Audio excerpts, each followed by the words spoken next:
Sit down right now. I need you to hear this. Not halfway, not while you're scrolling or cooking or half listening with one ear. Put everything down because what I'm sharing with you today is the kind of thing that, once you hear it, you will never be able to go back to the version of yourself that didn't know it.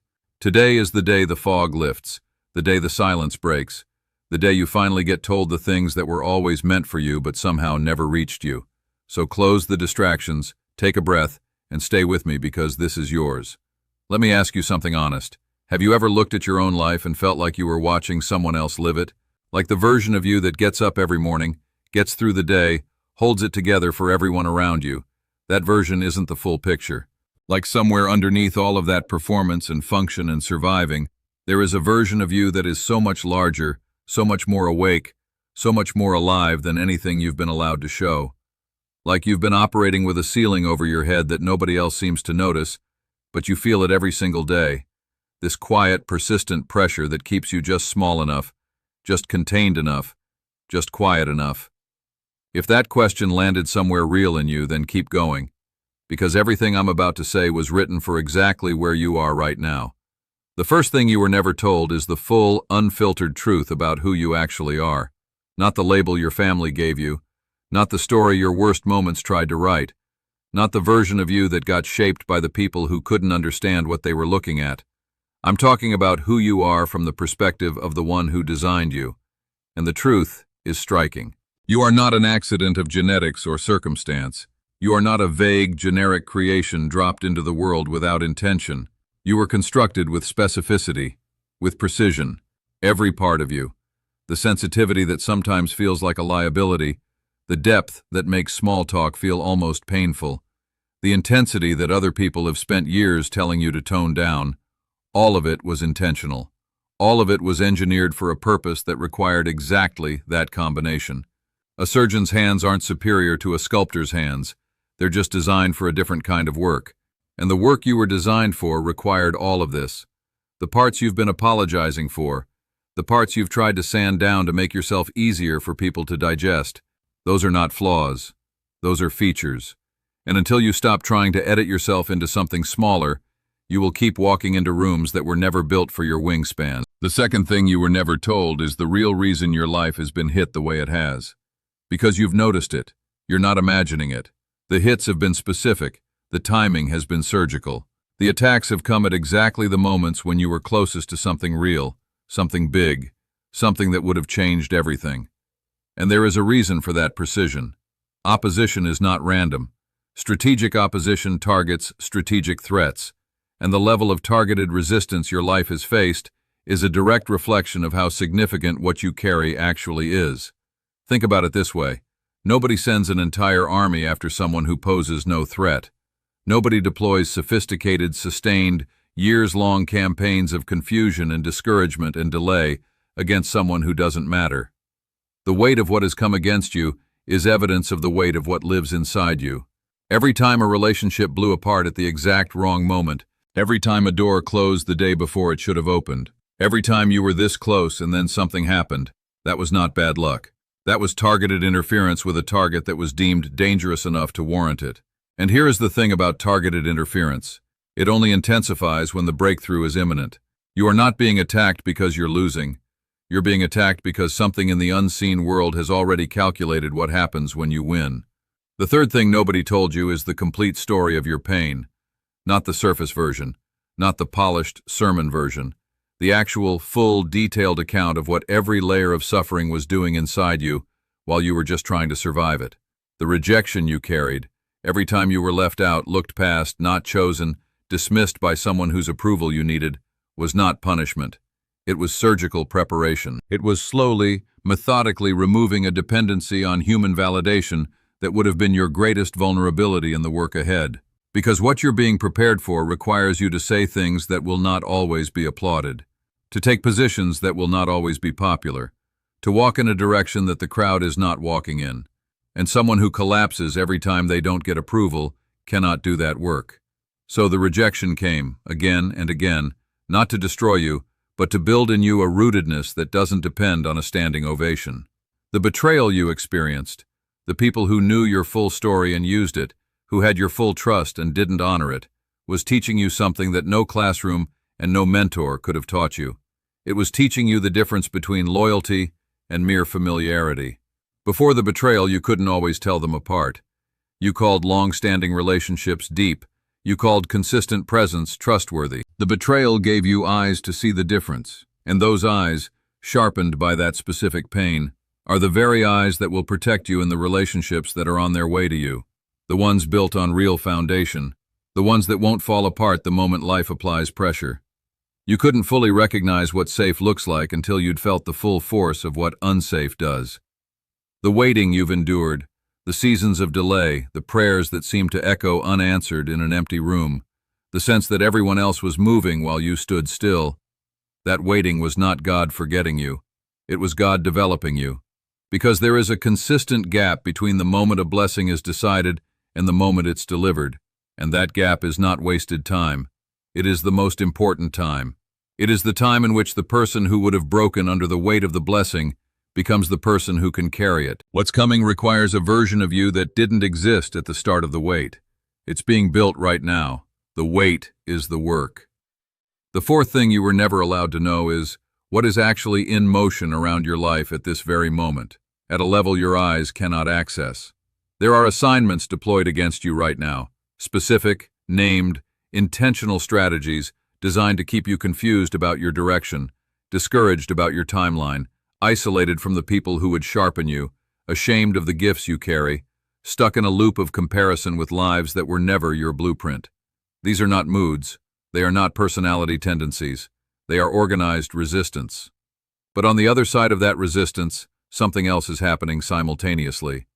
Things are being positioned in your favor that you cannot yet see. People are being routed toward you who will change what's possible. Doors are being prepared that have no handle on your side yet but will open when you arrive. Resources are being assembled in places you haven't reached. Healing is being activated in parts of you that still feel frozen. And the enemy's frantic, intensified activity in this season is not victory. It is panic. Because something that is far more powerful than anything deployed against you is moving. And it is moving toward you. The fifth thing you were never fully told is what your gifts actually are at their deepest level. You've been looking at your gifts as things you're naturally good at, skills, talents, abilities, but that's the surface. Beneath the surface, your gifts are the specific ways that something divine moves through you and reaches the world. Your compassion is not just a personality trait. It is the vehicle through which a love that is bigger than human love reaches people who have decided they are unreachable. Your ability to see what others miss is not just good instinct. It is a form of sight that operates below the visible surface and protects people from things that can't be detected with the natural eye. Your creativity is not just an aesthetic preference. It is an act of co-creation with the same intelligence that designed the universe, producing things into existence that would not exist without you. These gifts were not given to you for your comfort. They were given to you because the world, right now in this specific era, in the specific circles you move through, needs what only your particular combination can offer. And when you withhold them, when you shrink, when you second-guess, when you dim yourself down to make others more comfortable, the people who needed exactly what you carry go without it. The sixth thing nobody explained to you is why your relational life has been so consistently complicated. Why the simple, easy, reciprocal connections that seem to come naturally to others have felt so elusive for you. Why you keep ending up overextended, undervalued, deeply invested in dynamics that somehow always end up unbalanced. Here is the honest answer. What you carry creates a gravitational field, and that field draws two completely different types of people, those who are drawn to who you are, and those who are drawn to what you have. The first kind want genuine connection. They want your depth, your presence, your real self. The second kind want your resources, your emotional energy, your insight, your capacity to hold space, your willingness to give without asking what you're getting in return. The problem is they look identical at the beginning.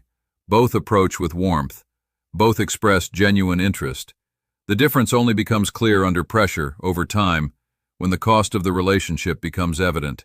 And by then, you're already attached, already emotionally woven in, already caring deeply about someone who is always more interested in what you could provide than in who you actually are. That pattern has repeated enough times that you started wondering if deep, real, mutual connection was even available to you. It is, but it requires patience. It requires the courage to stop settling for counterfeit closeness because the waiting feels lonely. And it requires the discernment, the same discernment that your past painful relationships were building in you, to recognize the real thing when it finally arrives. Because it will feel different from what you've known. Quieter, steadier, less urgent, less like maintenance and more like home. The seventh thing you were never told is what you actually look like from the perspective of the one who made you. Not the religious guilt version, not the constant disappointment version, not the you need to do more before you qualify version. What you actually look like, knowing every choice you regret, knowing every time you doubted, every time you ran from what you knew you were supposed to do, every time you let fear make decisions that your faith should have made.